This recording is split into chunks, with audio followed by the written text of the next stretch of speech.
On today's show, 32 ranked players, 16 honorable mentions, and in-depth breakdowns on each of them.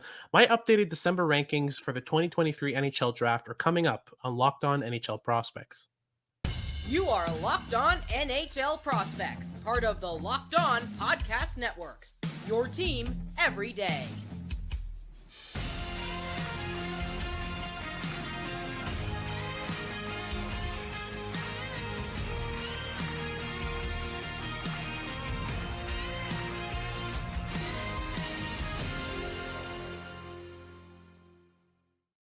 Hello and welcome back to Locked On NHL Prospects, part of the Locked On Podcast Network, your team every day. On this podcast, I break down everything prospects related for you 5 days a week, Monday to Friday. I am Hattie Kalakash. I'm a scout and prospect analyst across multiple platforms, including this one.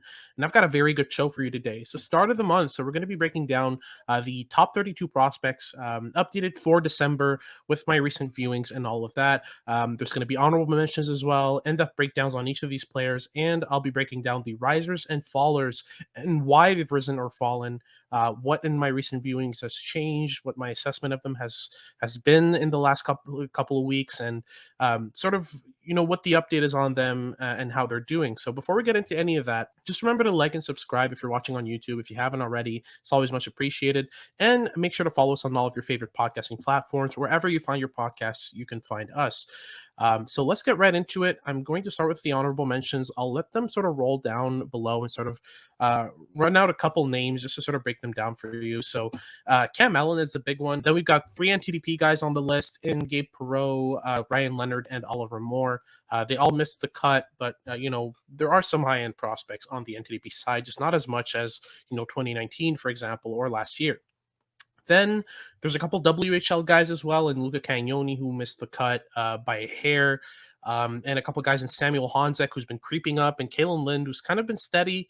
It's kind of difficult to assess as well, but he's in the honorable mentions.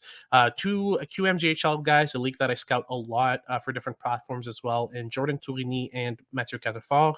Both of them missed the cut for different reasons. There's a couple other guys in here, some overseas prospects as well.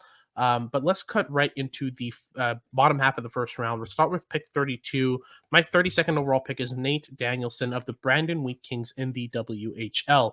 So Danielson is a North-South player. He's one of the oldest players in the draft as well, as a September 04 birthday. 6'1", 185 pounds, is already pretty physically developed.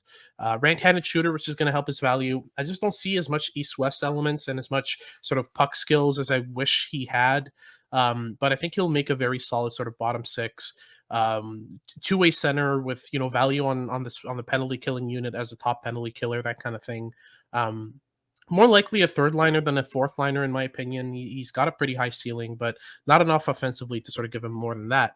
Then we've got Michael Hrabal at 31st overall, the only netminder in this first round. And as well, if you include the honorable mentions, probably the only goaltender in the top 50, in my opinion. Very strong, very physically, gifted. He's got great athleticism as well. On top of that, he reads play really well, keeps his eye on the puck, keeps track of it really well. He covers his corners. His technique does need some work in certain areas. I don't think he covers the top half of the net as good as he could. He really relies on his size to block off the top half of the net. But other than that, he's a safe bet to be a starter, I think, at the NHL level. Then at 30th overall, the first of many short kings in my bottom half of the first round, we've got Will Whitelaw, 5'9", 172 pounds, a product of the Youngstown Phantoms in the USHL. Very quick, great playmaker, decent shot, great processing. His size actually limits him. It's different than with other shorter players who have developed the adaptive tools to improve their game and sort of compensate for the lack of size. It is a limiting factor in his case, despite the weight.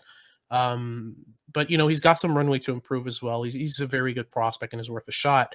Then at 29th, we've got Gavin Brindley, the player who's probably going to be shooting up my rankings. I really liked what I saw from him in my viewings, where half the team was ill in Michigan, and he ended up getting a shot in the top 6. He played really well, a lot of intensity, a lot of pace to his game. I just would like to see him slow down the pace of play a bit and be comfortable sort of dictating the pace of play by delaying long enough or slowing down at the blue line when he's entering the offensive zone, that kind of thing. At 28th overall, we've got Hunter Brzustewicz, right-handed defenseman of the Kitchener Rangers, who were a very rough team to watch. I love Brzezewicz's playmaking ability. He's an assist machine. Decent in transition. Does have some issues defensively at times, but I think it's more of the system in Kitchener. They had a lot of change in that organization, and it is harming him a bit. But he was in the honorable mentions and is now 28th overall, so he's jumped up quite a bit. Then at 27th overall, we've got Axel Sandin Palika, another right-handed defenseman, transition machine. He drives breakouts really well. He skates the puck out really well. Not as shifty and elusive and manipulative in the offensive zone, from the blue line, but in transition, he's very difficult to stop. Moving on to 26th overall, we've got Denver Barkey, a player that I don't really see on many rankings, but I think really deserves, his honors as a top 32 prospect. 5'8", 174 pounds, plays for the London Knights. Not the biggest, not the strongest, but if you want flash and skill and fun, he's got it in spades. He's a very, very fun prospect to scout and watch. Then at 25, we have got Jaden Perron, another short king, 5'8", 157 pounds. This is a player who's compensated for his lack of size really well. Plays between checks, attacks the middle, great shot, great playmaking, amazing stick handling. His puck skills across the board are really solid.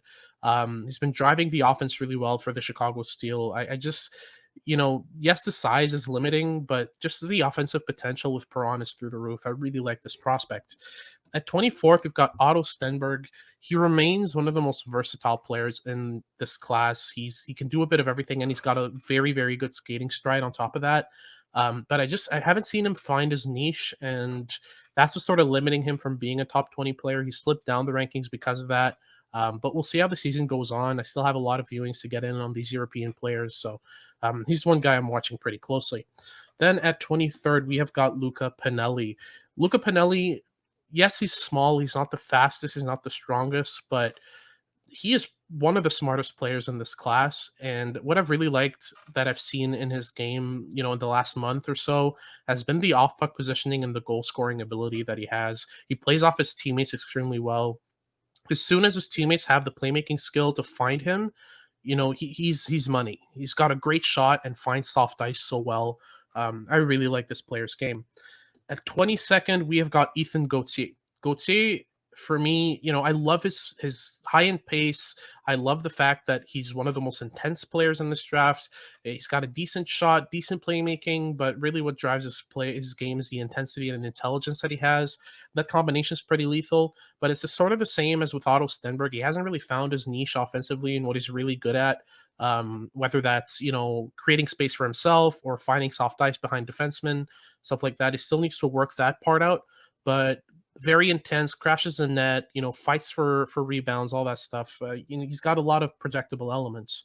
Then at 21st, we've got Charlie Stramel, a player who's grown on me a tiny bit. I still think that his skating stride is one of the poorest in this class, but he's big, he's strong, and he's got very, very soft hands. He can get around defenders very, very swiftly and effortlessly. I really like that part of his game. He's already playing NCAA hockey and doing pretty well for the University of Wisconsin, so he just misses out on the top 20.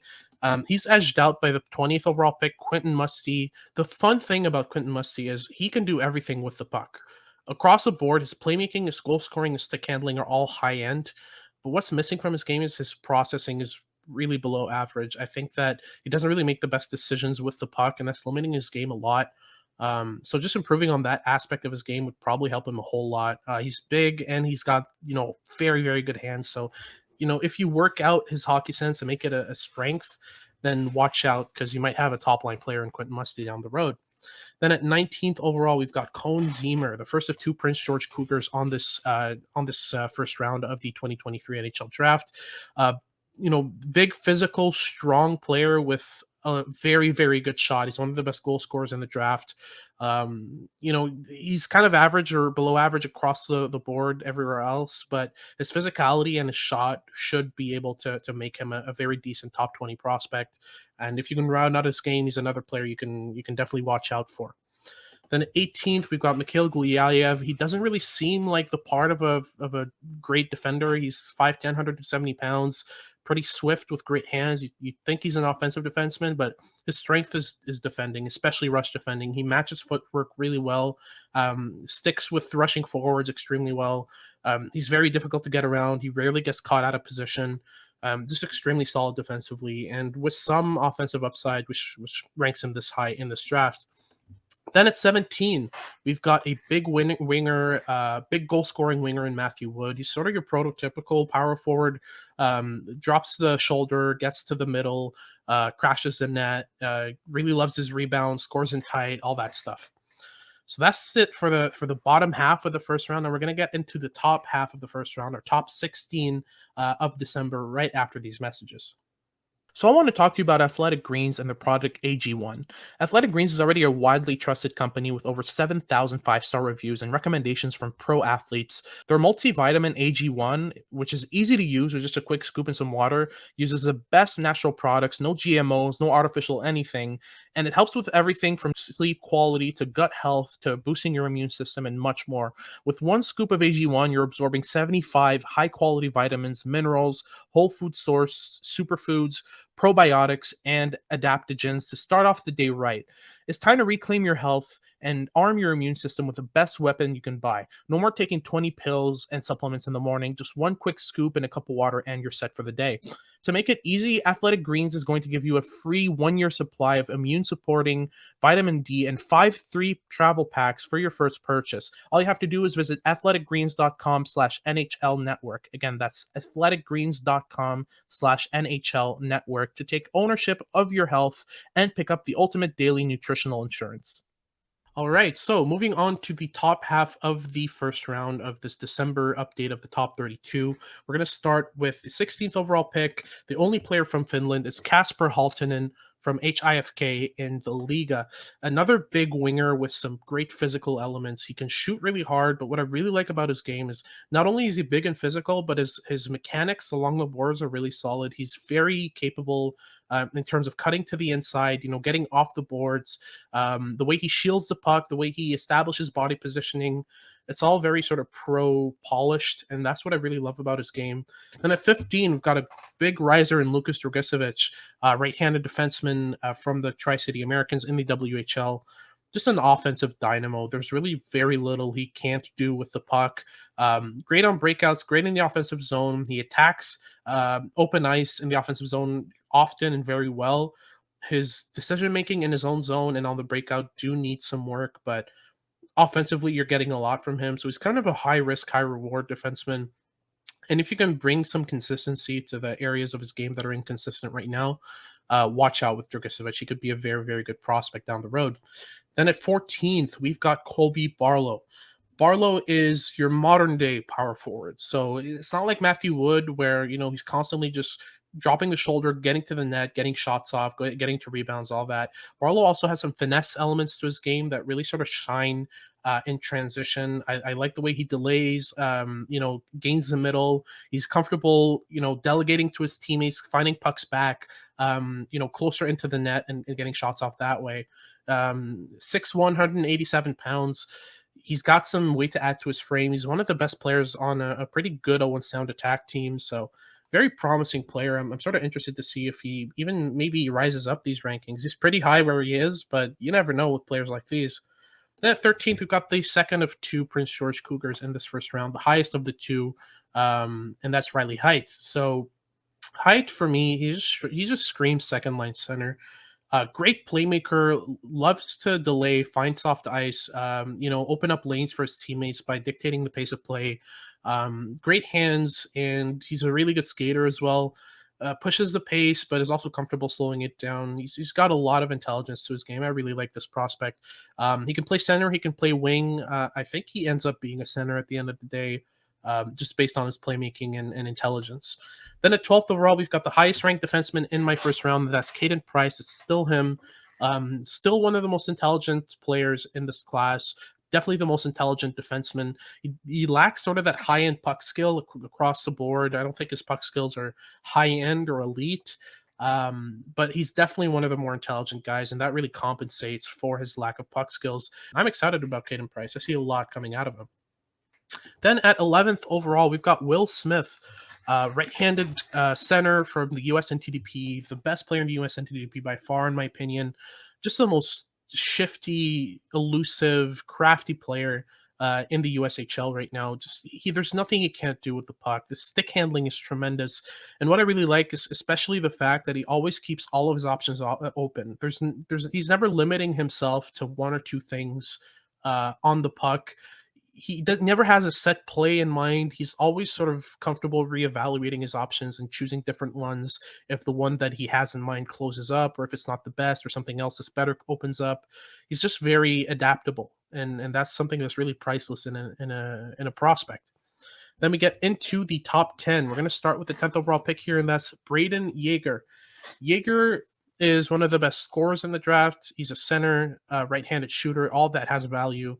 And he's added the fact that, he's able to use his goal scoring threat as fodder for his playmaking, which he didn't do before this year. So that's an improvement in his game, especially in the month of November. That's something that he's added to his game. But his defensive game is taking a big step back. And the reason I had him higher than he is right now is because his defensive game was polished. But I'm seeing him, drag his feet on the back check, make mistakes on the puck, turn the puck over, that kind of thing, and that's kind of shot his value a bit. Now we move on to 9th overall. We've got Dalibor Dvorsky. Dvorsky just edges out Yeager because I've seen more consistency from Dvorsky. But he's another center with decent size and a great shot. I like his skating mechanics. I like the advanced understanding that he has of the game, but defensively he's been having issues, and his decisions haven't always been the best. At his best, Dvorsky might be a top 5 player in this draft, but it's just the inconsistency with him. There are games where he genuinely makes the weirdest decisions, and that sort of affected his value. But he might even end up slipping if he continues to put up poor performances. But so far, he's held his own in the top 10. He's safe where he is. Then at 8th overall, personal favorite of mine, and Callum Ritchie of the Oshawa Generals in the OHL. Not only is he extremely smart and extremely offensively gifted, but he gets under his opponent's skin so consistently. And there's so much intensity to his game. He's a big guy. He throws his body around. He isn't shy to come to the defense of his teammates. He pushes the pace, but he's another guy who's just very comfortable slowing the pace down as well. Doesn't rush things, needlessly or stuff like that. So he's still got many projectable elements, and definitely holds his own in the top 10 of the 2023 draft. Moving on, at the 7th overall selection, Edward Chalet is definitely up there among the smartest players in this class.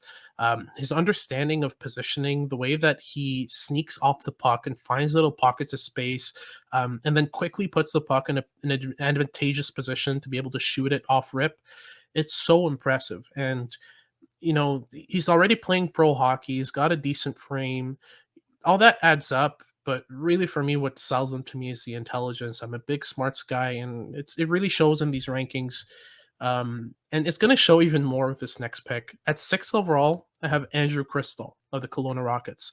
He's over 2 points per game right now on a team that really doesn't have much to offer in terms of assistance. So he's really driving the bus. Honestly, other than him and maybe Colton Dock, there aren't many forwards on that team that have the potential to be able to drive their line or drive their team offensively. So the fact that Crystal's doing this in this draft here, it just speaks to the level of quality of this player. He's one of the most dynamic and quick thinkers in this class. He moves a puck extremely quickly. He finds his options very easily, and he's comfortable hanging onto the puck just enough to open up a passing lane. And he has a great shot. And on top of that, he's probably, a top 3, top 4 stick handler in this draft. So there's a lot to love about Crystal. Then at 5th overall, Zach Benson, just simply the best player on a stacked Winnipeg Ice team. For me, he's better than Matt Savoy, and he's better than Connor Geeky already, and is a year younger. So just a lot of value there. And on top of that, but despite the size, he's one of the most intense players in this class. So there's just a lot to love about Benson. But the 4 players ahead of them really they're too good to ignore. First, we got Leo Carlson at 4th overall. A big center who can drive play. He's got incredibly soft hands for a guy of his size. Loves to get the puck in tight and lift it up, under the bar. And He's got the puck protection ability to be able to make those moves to the net in order to benefit from the fact that he's so good in close quarters. So really projectable elements in this game. He's already playing Swedish, pro hockey in Sweden. So there's just so much to love about him. Then I had a very long internal debate between third and second, but at the end of the day, I've opted for Adam Fantilli at third overall. Now, the gap is so small between the three players in the top three, but Fantilli is just he's so good in so many different areas, and I don't think he has any glaring weaknesses. I don't think there's any part of his game that I can point at and say, okay, that is something that he needs to improve. It's just about bringing everything up a couple steps, but he's big, he's physical, but he's so offensively gifted as well. I think the offensive upside of the two guys ahead of him is just too massive to ignore. So for me, he's stuck at third for the moment until I see something very glaring in the other two guys that makes me think that Fantilli's better. So at second overall, we've got Matvei Michkov, the best prospect out of Russia in a very long time. Yes, he's small at 5'10", 160 pounds. Yes, he's not the best defensively by any margin. He's got almost no defensive value, but he could score 100 points in the NHL. He could end up being the best goal scorer out of this draft. His ability to find little holes in the netminder and just sneak the puck in consistently is just outstanding. He's just so good at reading netminders, reading defenders, and sneaking pucks in that I have no doubt in my mind that Michkov is going to be able to translate to the NHL his goal scoring ability. Maybe the rest of his game might need some work, but at the end of the day, you might be looking at the best goal scoring player out of this draft, and that's saying something given who's at first overall. And I don't think it's any doubt in anyone's mind. Connor Bedard is going first overall. I don't care that he's not the biggest. He is immovable on the puck physically, and on top of that, he's the most shifty, dynamic, elusive, skillful player in this draft. On top of having a shot that rivals Austin Matthews's in terms of velocity and accuracy, it's insane. But that really does it for the top 32 in our honorable mentions. Now I'm gonna get into the risers and fallers from this past draft right after these messages. Do you like betting? BetOnline.net is your number one source for any wager that interests you. From the NFL to the NBA to the MLB, and even NCAA football, UFC, golf, anything you like, they have you covered. You can find all the latest player developments, team matchups, news, podcasts, and in depth analysis on every game on their website or app. They're, of course, a great source for all of your sports wagering information with live betting so you can keep up with bets as they unfold. They've got up to the minute scores for every sport out there. They're the fastest and easiest way to check in on all of your favorite games and events. Head to the website today or use your mobile device to learn more. Bet online, where the game starts. All right, so now that we've gotten the top 32 and honorable mentions out of the way, I just wanted to break down the risers and fallers and why they've risen or fallen, what my assessment has been of them in the past month, and how that's affected the rankings. So we'll start with the fallers. First and foremost, we'll start with Luca Cagnoni, who just missed out, honestly, on the top 32. I don't think there's anything particularly wrong with what Cagnoni has done in the past month. It's just that the players that have jumped into the top 32, the two players notably being Hunter Bristevitz and Gavin Brindley, they've just outplayed him. And the players ahead of him were just, for me, they were immovable. I couldn't take them out of the top 32 without thinking that I was making a mistake. So then you go to Tanner Molendijk, and Tanner Molendijk is probably the best rush defender in this draft. You can't get around him. He breaks up plays so regularly and is really, really good at preventing zone entries, but it's offensively that is the issue. Molendijk has almost done nothing offensively. And if you're drafting in the first round, you're not looking for a specialist, the player that's good at one, that's like excellent at one thing, but average or much worse in every other area. You're looking for a player who's going to give you, you know, something very good in one area and at least be good. Not great, not excellent, but at least good in a couple other areas. I just don't see that from Molendijk. So he's still in the honorable mentions. I still think that his rush defending will get him drafted high. But there's elements in this game that need to be developed, a long way before he's ready for the NHL. Notably his playmaking, notably his shooting. His shot is very weak. Then we move on to Cam Allen. Now I've said enough about Cam Allen, where I've been thoroughly disappointed by this prospect. Heading into the season, he was a surefire top 10 pick. And now I'm debating whether to even include him in my honorable mentions. It's been rough for Allen. I've waited all month. I've watched a couple games, and every time I've just been hoping that he gives me a sign that he is just a product of a bad environment in Guelph, but he is creating that poor environment in Guelph. He's genuinely one of their most rough to watch players this season. And it's been very disappointing. He's looking more and more like a C grade prospect. Then finally, for the fallers, we've got two more players. First and foremost, Otto Stenberg. I've explained it a bit when I was breaking down his game, but what's missing from his game for me is a niche. Um, Not the best playmaker, not the best goal scorer, not the best stick handler.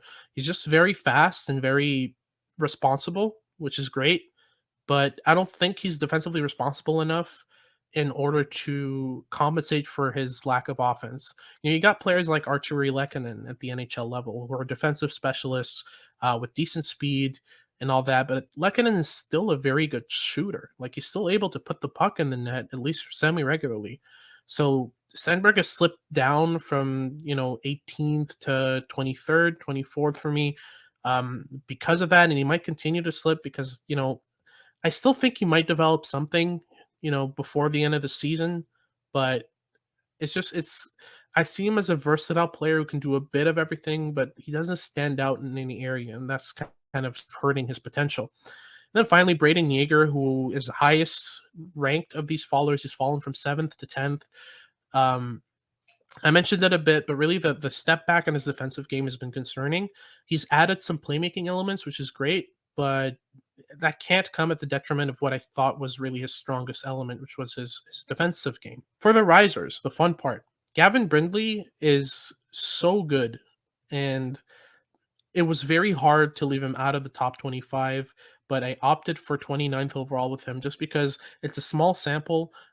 He got a shot in the top 6 because half the Michigan team was ill, and he did really, really well. That's what sort of crept him into the top 32 for me, but I do want to see some improvement in terms of his ability to slow down the play and not constantly be on gear 4 throughout his shift. It's great that he's able to skate all over the ice and create turnovers and burn defenders and all that, but I want to see some delay in his game. I want to see him slow down the pace, find trailers, that kind of thing. That's still absent from his game, so that sort of limits him from being a top 25 prospect for me so far. Hunter Brzustewicz, he just hit another gear offensively, and on top of that, he's playing for a poor team. So he's one of the shining stars on a struggling team in Kitchener.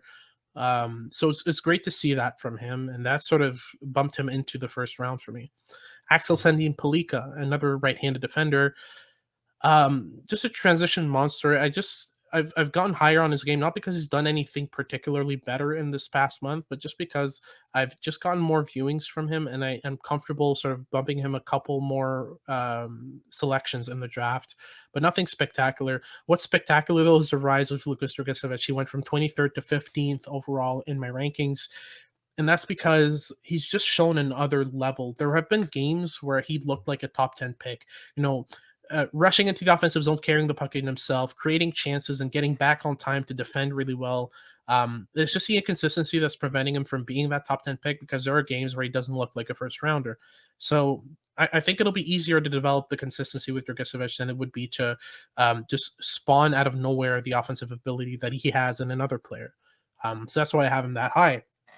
And finally, we've got Will Smith, who rose up my rankings because his offensive dynamism has just been on display in the past month. He's been opening passing lanes for himself with tremendous stick handling. He's been looking off passes, passing on the backhand with his back to the play, with pinpoint accuracy. It seems like he's reached another level this past month.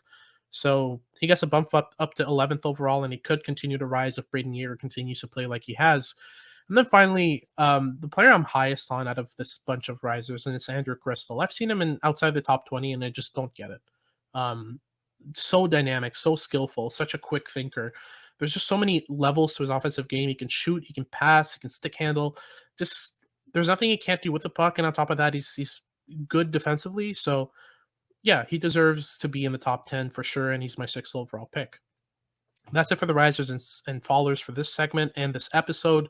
If you liked what you've been listening to, make sure to like and subscribe if you're watching on YouTube, and follow along on all your favorite podcasting platforms and make us your first listen of the day. For your second listen of the day, make sure to check out Locked On Sports Today. They're a great show to keep up with all the new recent scores for your favorite leagues. They're a great source for information. You should definitely check them out. Now, this has been Locked On NHL Prospects and Hadi Kalakesh, and I hope you tune in next time.